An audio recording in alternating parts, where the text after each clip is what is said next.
The first snow of the year was sifting down through the bare oaks when Maureen Bishop ran out of money on a back road in the hill country of West Virginia. She was 22 years old, and everything she had left in the world rode in the bed of a tired blue pickup under a tarp roped down with clothesline, and on the bench seat beside her, with his graying muzzle on her thigh and his long ears spread out like spilled coffee, slept an old Beagle named Tuck, who was, just then, the only living thing on earth that knew her name and wanted to. She had been driving for 9 days with no place in mind, only the gray certainty that she could not turn the truck around and go back, and she eased off the gas on a county lane because the fuel needle had been kissing empty for 2 towns. While she sat there with the heater ticking and the snow whispering on the windshield, she noticed, set back from the road in a clearing, gone to broom sedge and blackberry cane, a small white building with a square bell tower rising off its peak, and a single tall window on each side staring out over the field like patient eyes. And even with its paint peeled to gray wood and its steps caved and its bell long gone, it carried the upright dignity of something that had once mattered very much to a great many people. And Marin did not know it yet, but she was looking at the place that would hold the rest of her life. She had grown up in the foster system, 11 homes by the time she aged out at 18, handed from one front door to the next, like a library book nobody bothered to renew, and she had learned the lesson all such children learn, which is not to let your heart take root in any soil, because every place that had ever been called home had eventually become a place she was driven away from, and a child stops unpacking the bottom of the suitcase after the 3rd or 4th time. There had been one good home in all of it, a widower named Gideon, who fixed clocks and small engines in a shed behind his house, and who, for the 2 years Maureen lived under his roof, had let her hand him the fine screwdrivers and had taught her that a broken thing is almost never as broken as it looks. And Marin had loved him the helpless, bottomless way that an unwanted child loves the first grown person who treats them gently. But Gideon's heart had stopped in his sleep the winter she turned 16, and the county had moved her 400 miles before his funeral was even held, and after that the door of her own heart had swung quietly shut. She had bussed tables and folded motel sheets and packed eggs on a line in a cold gray plant, where the foreman never once learned to say her name right, and she had been early every shift and never complained, and she had saved one soft, worn dollar at a time in a cough-drop tin at the back of the glove box, exactly $680, which is nothing to a person who has never been truly poor and is everything to one who has, because it was not money to Marin so much as the whole accumulated weight of her own freedom. So, when the snow thinned and she walked stiff and cold across the broom sedge to look at the strange little building with the bell tower, and found a county notice stapled to a fence post at the edge of the clearing, she read it 3 times before she let herself believe the figure on it. The notice said the parcel and the old structure on it were being sold by the county for unpaid back taxes, that sealed bids would be opened the coming Thursday at the courthouse in town, and that the minimum acceptable bid was $10. $10 for a building and the acre of field it stood in. She stood there in the falling snow with the Beagle leaning warm against her shins, and felt the thing she had spent 6 years teaching herself not to feel, which was hope, rising in her chest like heat off a stove. The man behind the counter at the county courthouse was named Harlan Tate, and he had kept the land records for 29 years, and he looked at Marin over the top of his reading glasses the way a man looks at a sparrow that has flown in an open door. "Nobody's going to bid against you on the old Pearl Creek School," he told her, not unkindly, just tired. "It stood empty since they consolidated the county schools. Must be 60 years back, and the well's gone bad, and the sills are likely rotted, and the county would sooner hand it to somebody than keep paying a man to bush hog the lot twice a summer. The roof leaked, the wiring would not pass an inspector's glance, and she'd be taking on a hollow old shell that would drink money faster than she could pour it." Marin listened to the whole of it with her chin up, and then she set $10 on the counter, a 5 and 5 worn ones folded so long they had gone soft as flannel,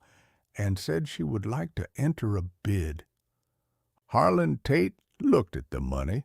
and then at her thin second-hand coat and her chapped young hands and the stubborn set of her jaw, and something behind his glasses went soft, and he filled out the paperwork himself. And on the following Thursday, when not one other bid was found in the box,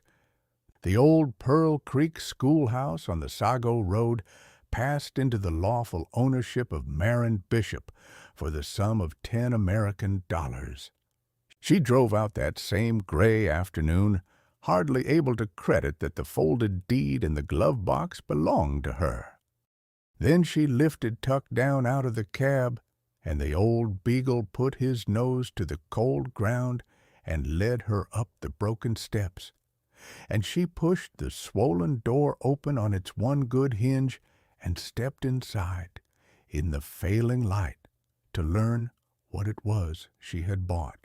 The inside of the schoolhouse was a single long room full of dust and stillness and a strange held breath, as though it had been waiting. Snowlight came soft through the tall, wavy glass windows and fell across a floor of wide pine boards worn to a shine down the center where 60 years of children's shoes had passed, and at the far end stood a teacher's platform, a single step up from the floor, and behind it, running the whole width of the wall, hung an enormous slate chalkboard in a frame of dark oak. The slate gone gray with chalk dust but unbroken, with a row of faded paper alphabet cards still tacked above it in a careful looping hand. There was a squat black stove in the center of the room, and the ghosts of where the desks had stood, and a teacher's desk of scarred oak with a drawer that did not want to open, and above it, painted directly on the plaster in that same looping hand, a line gone faint with the years that read, "Be kind, for everyone you meet is carrying something." Marin stood in the middle of all of it, with the snow ticking against the glass, and felt, against all reason, like she had walked into a room she had been homesick for her whole life without ever having seen it. That first night she swept one corner clean, coaxed a small fire to life in the black stove, and lay down in her bedroll with Tuck curled snoring against her side, and the whole white building settling and creaking around her in the dark like something easing its old shoulders. And for the first time in longer than she could remember, she slept the night through without dreaming she was being told to pack and go. In the morning, she met the neighbor. His name was Orville Sims, and he was 80 years old, lean and stooped, with a face like a creased leather glove and a fringe of white hair under a felt hat. And he had farmed the ridge above the schoolhouse his whole life. He came down the field path slow with a cane in one hand and a paper sack in the other, having seen her stovepipe smoke against the dawn, and he sat himself on the one sound porch step beside her, as easy as if they had been neighbors 50 years. He had gone to school in that building, he told her, first grade through eighth, and he had known the teacher who taught there longest, a Miss Eleanor Voss, who had come to Pearl Creek as a young woman and taught 3 generations of hill children in that one room and never married, and was, he said, the finest and most upright soul the county ever raised. She'd buy a poor child's shoes out of her own thin pay and never let on it was her, Orval said, and his old eyes went far away, and she fed the ones that came hungry and never once raised a hand or her voice, only that one rule painted up there on the wall, be kind, and somehow it was enough.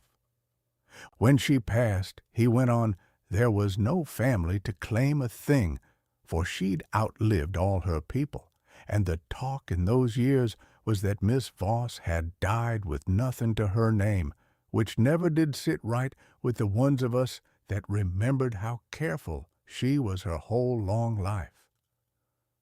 There was always a story, he said slower now, that she'd put by what she saved somewhere in this building, not trusting a bank after the one in town shut its doors in the bad year and took half the Ridge's savings down with it. Folks poked around some after, pulled up a board or two, never turned up a thing, and in time they called it just talk. He shrugged and handed her a biscuit out of the sack and changed the subject to whether she knew how to true up a sagging door, which she did not, and which he offered, plain and without ceremony, to show her. Over the weeks that followed, a rhythm grew between them as natural as weather. Orval came down most mornings on his cane, and together they set to work on what the old school needed, and there was no end of it. He showed her how to jack a sagging sill and slip a new oak block beneath it, how to free the bound-up door and plane it true, how to nurse the dead hand pump back to giving water, rust-brown at first and then running clear and cold. She cooked him dinner on the black stove at noon, and he laid out for her the history of every family that had ever crossed the ridge, while Tuck lay between them with his chin on his paws like a sleepy old judge minding the court. Morin cleaned the schoolhouse a square yard at a time, hauling out 60 years of mouse nest and leaf drift and fallen plaster, and the deeper she went, the more she came to love it, because it had been raised by people who built to last and tended 40 years after, by a woman who had loved every child who passed through its door. She found Eleanor Voss everywhere in it, in the fine lupin hand of the alphabet cards, in a tin of gold star stickers gone brittle in the desk, in a height chart penciled on the doorframe with dozens of small names and dates. In the bottom drawer of the teacher's desk, the one that had not wanted to open, she found at last a flat cigar box, and inside it a photograph behind clouded glass, a slender young woman with a grave, gentle face and her hair pinned up severe, standing on the very steps Morin now swept, surrounded by a swarm of barefoot hill children squinting into a long-ago sun, and on the back, in that same looping hand, the words, "My whole heart," every one of them. Morin set the photograph upright where the window light could reach it, and after that she found herself talking to it of an evening, telling the grave young woman in the picture what she had mended that day. And she did not feel foolish doing it, because the building had a listening quality to it, a deep, patient stillness in its old bones. Orval saw the photograph the next morning and went very quiet, and then he told her the one sorrow of Eleanor Voss's life, that she had loved a young man once, in her own girlhood, a boy from the ridge who had gone away to the war and not come home, and that after that she had turned the whole of her thwarted love onto the children of the valley and poured it out on them for 40 years and asked nothing back, and had grown old alone in a rented room in town and walked out to the empty school on summer evenings to sit on its steps until the dark came down. Marin began to feel in the private foolish way of a heart that has been alone too long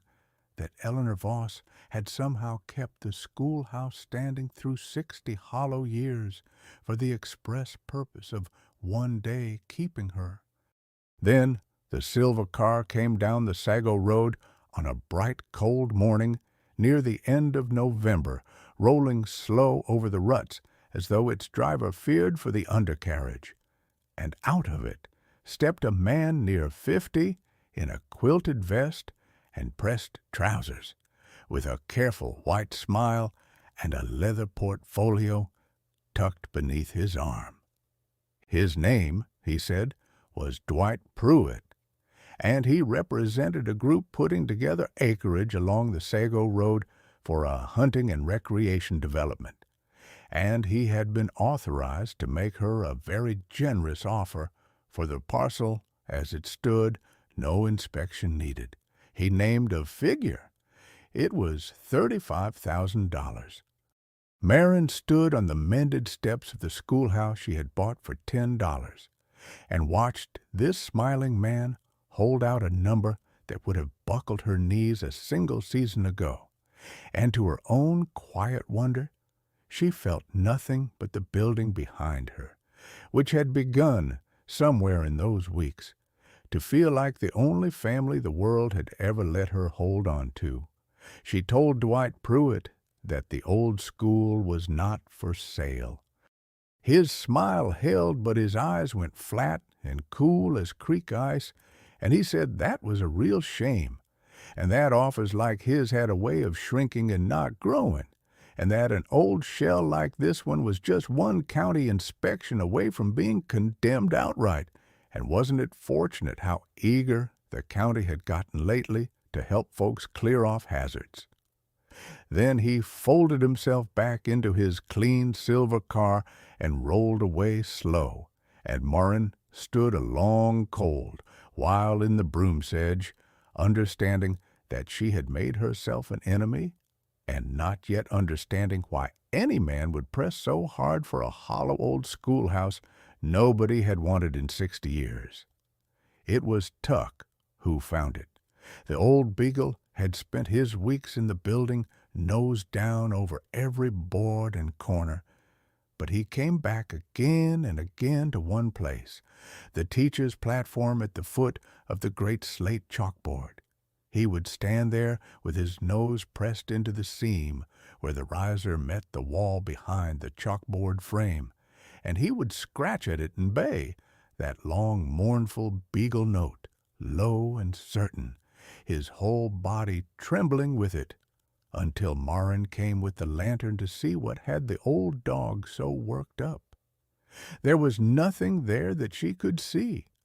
only the dark oak frame and the gray slate and the smell of cold chalk, but the dog would not be talked out of it. And one evening, kneeling beside him with the lantern lifted, running her fingers along the base of the chalkboard frame to gentle him, she felt it, a place where the screws holding the great slate in its oak frame had been set and reset, where the wood was newer beneath 60 years of grime, where the whole bottom rail had plainly been taken off and put back by a careful hand that was not the hand that built it. She told Orval in the morning, and the old man set down his coffee and was still a long moment, and then he said, in a low and steady voice, "Fetch me the screw-turner and the flat bar from the truck, child." They worked the rest of that short winter day, and at last, near dusk, the heavy bottom rail of the oak frame came free in their hands, and behind the lower span of the chalkboard in a hollow built into the thickness of the wall and lined with sheet tin against the damp. The lantern showed them a space the size of a hearth, dry as old paper and full. There were stout canvas sacks, the kind that had once held the school's winter coal, stiff and dark with age, and when Morin lifted the first it was heavy. In a way coal is not heavy, with a deep, cold, shifting weight to it and a low metal whisper when it settled that made the old man beside her catch his breath. She worked the drawstring loose with shaking fingers and tipped a little into her cupped palm in the lantern glow, and what spilled out, dull and cold and softly gleaming, were gold coins, double eagles and half eagles, scores of them, hundreds, the dates worn faint, but the eagles still soft and clear, money that had been honest money in Eleanor Voss's day and was something far beyond money now. There were 5 sacks of it, and rolls of silver dollars done up in oiled paper, and resting on the very top of it all, wrapped in a square of clean flannel, there was a flat tin box, and inside the box, dry and perfect, there was a letter. Morin carried it up the long room to the teacher's desk, where the last of the snowlight came down through the wavy glass, and she sat on the worn pine floor with the old Beagle pressed against her and Orville standing silent beside her, and she unfolded the brittle pages and read aloud into the failing light. The letter was dated the autumn before Eleanor Voss died,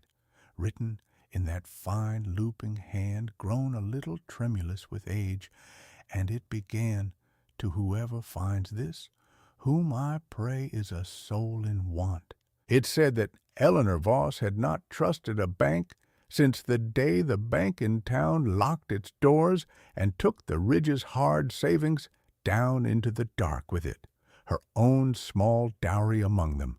and that she had instead, across 40 patient years of teaching the Valley's children, set by a little honest gold out of every lean year against the day someone might come along who needed it more than she ever had. It said she had no children of her own blood, the young man she would have married having fallen in the war, and so she had taught herself to think of every child who crossed the threshold as her own, and had decided in the end that the school itself should choose her heir, that whoever was poor enough and stubborn enough and tender enough of heart to take on a ruined schoolhouse and love it back to life would be the very person her saving had always been meant for. And it said, and here Morin's voice broke, and the old man laid a heavy, gentle hand upon her shoulder, that she asked of whoever read it only 2 things. First, that they would never let the school pass to a man who saw nothing in it but money, and second, that they would use what they had found to be to some child what no one had been to her in her own long loneliness, which was present, which was there. Be there for them, the old schoolmistress had written, in a hand as careful as a woman who had taught true letters her whole life long. There was a great deal that came after, but it came the way good things come, slowly and with a great many papers to sign. Morin did not run with the gold, and she did not hide what she had found, because Eleanor Voss had been an honest woman, and Morin meant to be one too. She drove into town and laid it all before Harlan Tate, set the tin box square on his counter, and the old recorder went pale, and then sat down hard in his chair and asked her to say it all again. There were lawyers, and a man down from the state with white cotton gloves, and a jeweler's loop who turned the coins one by one and went very still, the way a man goes still when he is holding a thing he has only ever read about in books. The collection was appraised, and the figure was so large that Harlan Tate read it to her twice,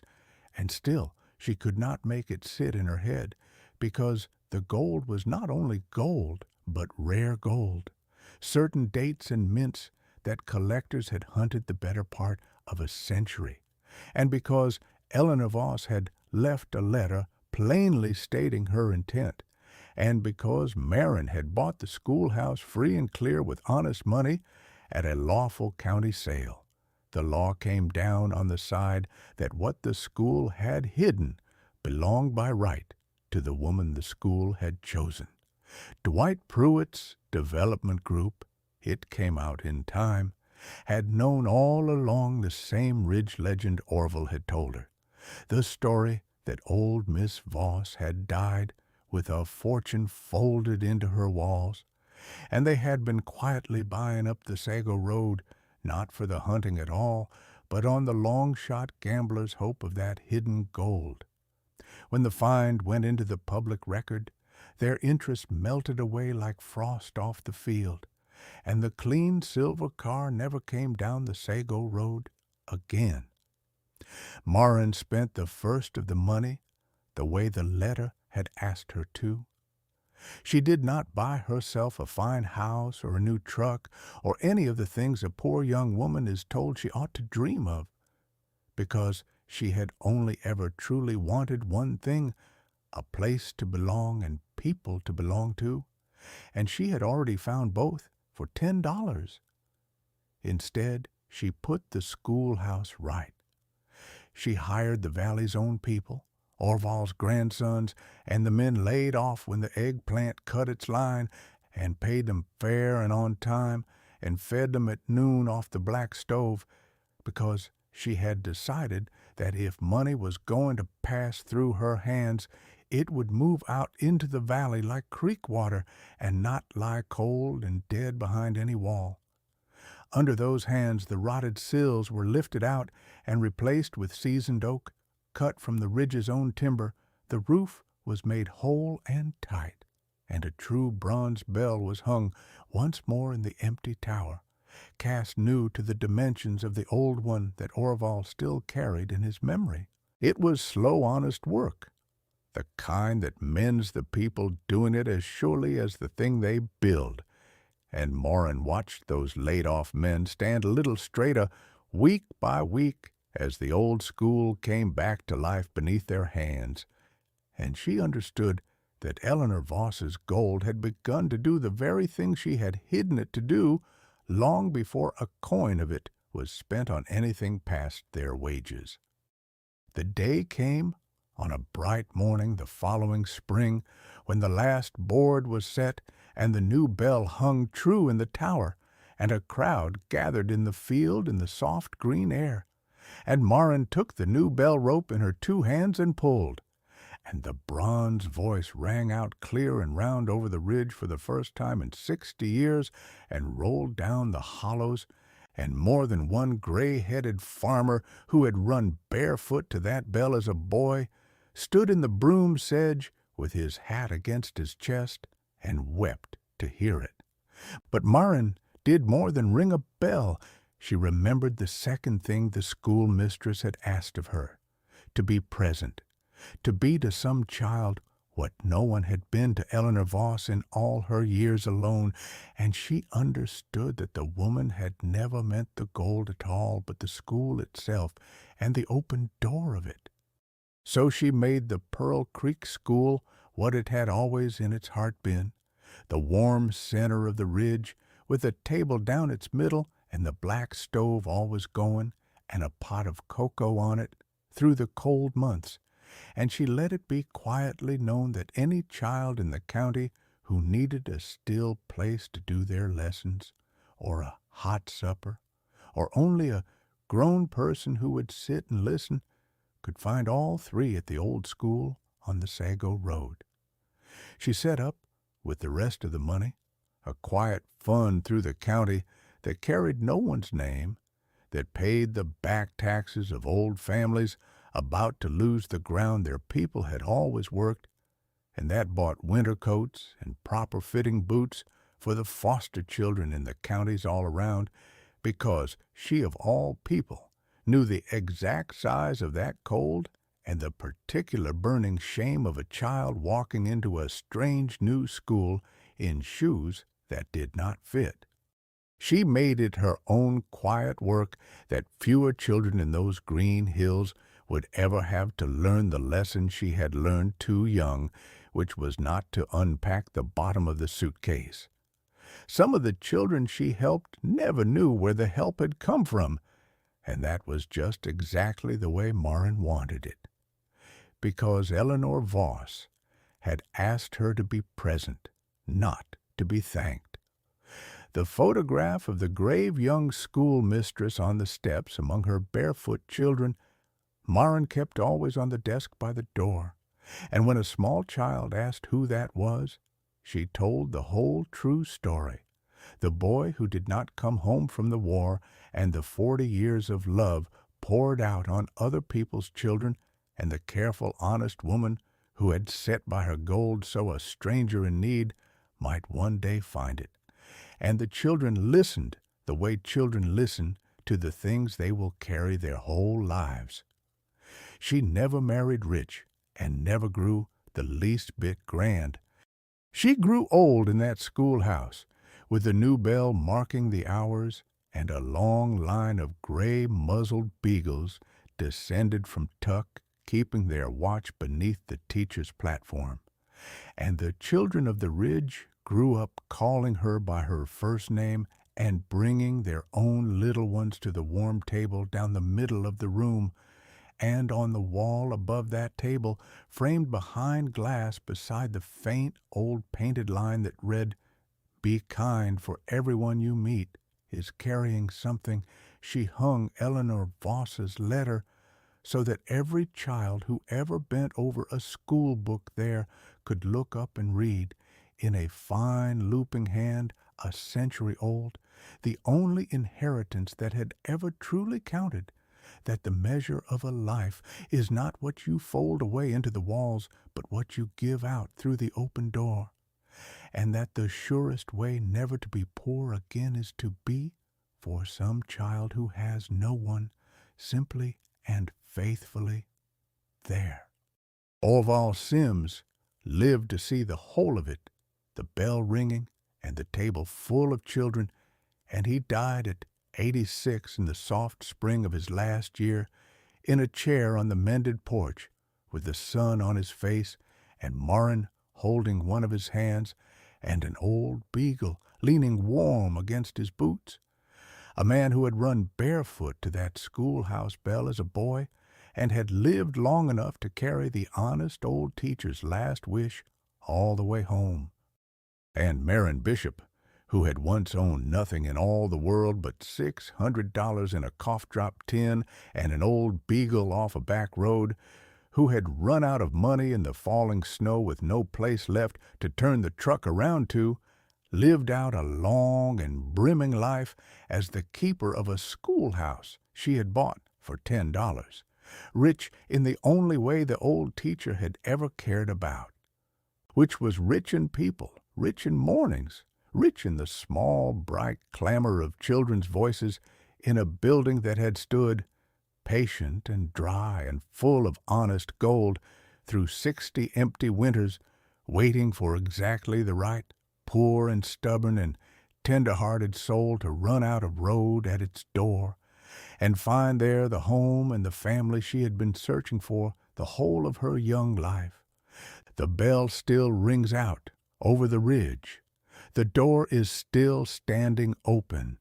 and the cocoa, they will tell you, is always on.